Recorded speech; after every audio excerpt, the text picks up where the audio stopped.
What does it mean to be engaged in today's workplace? How do we inspire, inform, and connect a working community? How do we build a culture of irreplaceability, trust, and listening to keep people on board and rowing together? Welcome to Post-COVID Leadership Advice. This series is all about building a workplace culture where people feel heard, supported, informed, and connected. This is a roadmap for leaders at any level, at any organization. Welcome to Post-COVID Leadership Advice. I am your host, Fiona Passantino, and I am a communication, engagement, and culture specialist. I love helping leaders and teams level up and be at their best at work. Today, we are going to be talking about recycling, and I don't mean the plastic, I mean the people. We have this way of looking at the world. We use things once and we throw them away. And this is true for both plastics and people. So just like we use plastic once, throw it into our drinking water, our landfills, this tends to come back and haunt us later.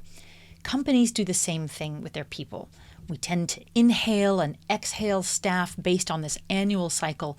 And since nothing ever disappears, a lot of times these people come back in other roles. They work for the supplier, the clients, or even the competition, which can be not the best thing for any company.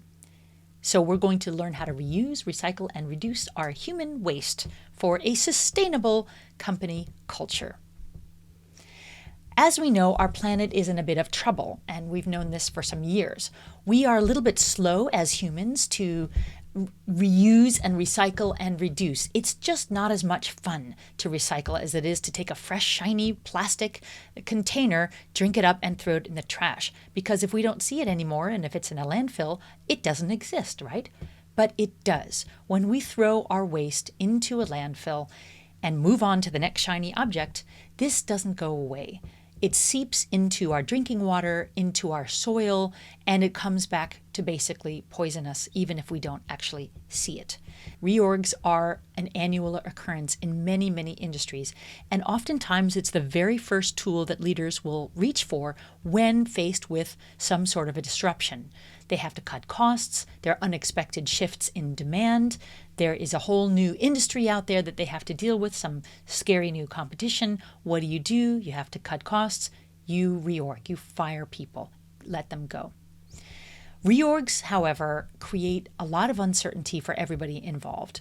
They cause a lot of stress, a lot of anxiety, disengagement, and with all that time spent polishing CVs and playing politics, this can result in a significant loss in productivity for the entire company for about a year, if you're talking about a massive reorg, which means anywhere between 10 and 15% of your personnel. This can cause 60% loss in productivity for everybody. This is a kind of annual company spring cleaning event. And what this does is it means that employees are permanently bathed in this kind of hot pool of cortisol. This is our primary stress hormone. This is our fight or flight state of mind, which will, on the long term, lead to anxiety, depression, headaches, hypertension, stress, and short-term memory loss. And what does that mean? Your employees will get dumber. So over time, this can morph into physical symptoms and long-term sick people. And not just for the ones that are shown the door, but for also the mid-level managers who have to do the shoving. Nobody likes to fire people. And when you ask somebody to fire people on behalf of the company, this creates a significant amount of stress for those managers. When there's a massive reorg, this sets off radiating waves of quitting because you have this rise in the lack of psychological safety, a rise in toxicity and distraction. The top performers tend to leave too because they can't be at their best in that kind of environment. And then the sad part is, even with all of that, reorgs often don't even work. McKinsey found that more than 80% of reorgs failed to deliver on the promised value, and 10% of them caused actual damage to company culture and operation. And who suffers? The customer, most of all, with these kinds of damage to culture, because when people are disengaged, they treat their customers like crap. When you have a massive company layoff, this is a company's way of exhaling. And then at the end of that, they suddenly realize that, oh, we don't have enough people to do the work. And then they need to inhale. They need to hire again because they lost more people than they were counting on. And the workload is spiraling out of control. People are leaving because they're ill or burned out. So suddenly you need more people. So now you have these kinds of shaken team members. They're missing their friends. They're missing their colleagues that they used to work with, looking around and seeing all these new faces. Wait a minute. We just laid off a whole bunch of people, including my friend, and now we're hiring new people right away? This is weird. How do you explain that disconnect? That's really, really hard to do because there's not really an easy answer. We just fired too many people, so now we're going to hire a bunch more new people. These new people are entering into a fairly toxic work environment, which means they may or may not stay. So as we shift our mindset in terms of our use of plastic on the planet, and we look at this planet as this limited resource, and that everything we use and throw away will not disappear, but will re-enter our ecosystem in some way, we also have to think of our people this way. A recent PwC global survey of CEOs said about 52% of them will need to cut costs due to outside pressure. But for the first time this year, the biggest line item, which is personnel, is not the first place they look for those cost-saving measures. About 60% of them are reporting in the latest survey that they will not shrink their workforce to cut costs. So the first step is understand what needs to change. If cost cutting is on the agenda for this quarter, where is the money going? Look at other things besides personnel, equipment, materials, contract employees. What about supply chains, transport partners? What about IT platforms, hardware and software? And what about the physical space? Is that too expensive? Do we need all that office space? There are a lot of ways to tighten the belt, and you can also ask people to help think of ways. This is a nice opportunity to do an all-hands brainstorming session where people can find places to cut costs without having to let people go. The second thing is to identify underperformers. This is a separate process from a reorg.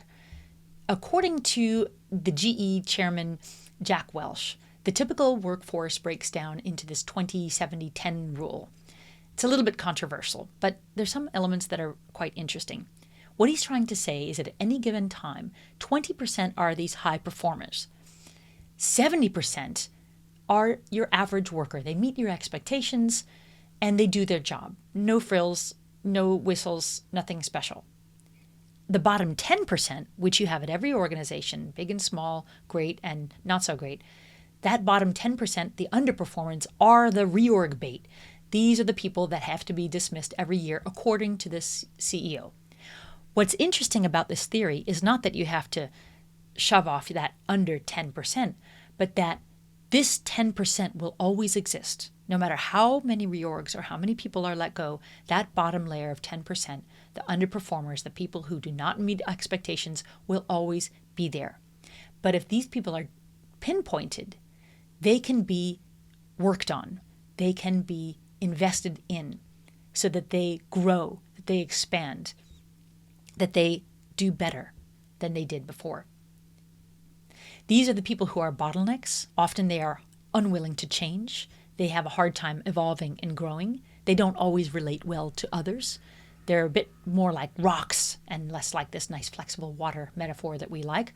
But still, if these people can be at least identified, they can be invested in and brought up to the standard of at least that middle 70%. Instead of just laying them off. Of that lower 10%, you'll have 50% of them are probably just in the wrong place, in the wrong job, with the wrong manager, doing the wrong tasks at the wrong time. So half of that lower 10% might just need to be reallocated, gotten into a different team, doing a slightly different role. Maybe they were non-boarded. Maybe they were ignored. Maybe they had a personality issue with their manager. That 5% is workable. Then you have another 5%, that's the lower pool. Well, this lower pool will probably have to be shown the door eventually.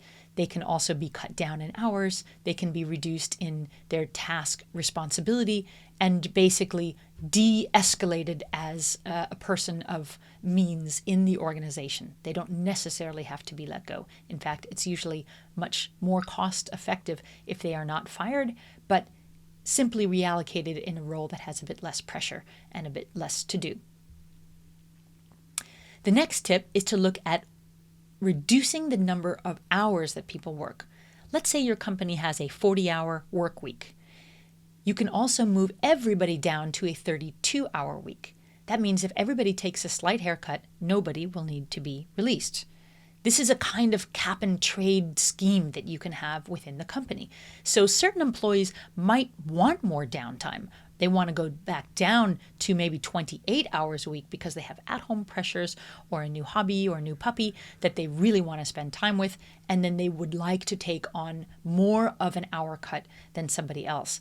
There might be, on the other hand, somebody who can't take an hour reduction, so this kind of a trading scheme can work. If this goes up and down the line, it goes to every single employee, including the CEO, including the shareholders, who can have a vacation from their dividends for a little while, just until the company gets out of the current crisis. This is a great move in an optical sense, because it shows that the chief of the tribe is not immune to the hardship experienced by everybody. And this definitely pays off when it comes to company culture, because it looks really, really good. And finally, it's important to communicate clearly what is going on. Discuss what is going on as far as the options on the table. Allow the community to brainstorm together to find ways to all stay together, to reinvest the money that is needed to get a company out of a crisis situation without going into a massive layoff. And this will bring rewards. A working community is very often referred to as a family. And if a family is undergoing hard times, we do not eject our underperforming children or in-laws. We take the hit together. We stay together as a community. We keep our tribe intact. We get through it together. And this is a core value of a company. And the actions that are taken reflect these values. You can say anything you want on a company wall, but the actions show the kind of value that the company has. This is the feelings of belonging and safety, which will translate immediately into lower churn, lower rate of quitting. It will also create higher productivity. When everybody takes an hour reduction so that everybody can remain together, everybody will work those hours that are needed to get the job done, because they are very thankful and grateful that this kind of measure was avoided, the layoff was avoided. This also will increase our creativity. When feelings of belonging and psychological safety are high, creativity, which is what every company needs to get out of a disruption, will increase as well. Finally, this cultural stand radiates outside the walls of the company. So a policy that's fact rather than theory is shared on the socials of your people, on the Glassdoor reviews, and the business and beyond. It says, this is a good place to work. Good luck out there. And good luck with your recycling. Thank you for being a part of this episode. Subscribe, follow, so you never have to miss another one. These ideas are based on the Comic Books for Executive series. Go to postcovidhandbook.com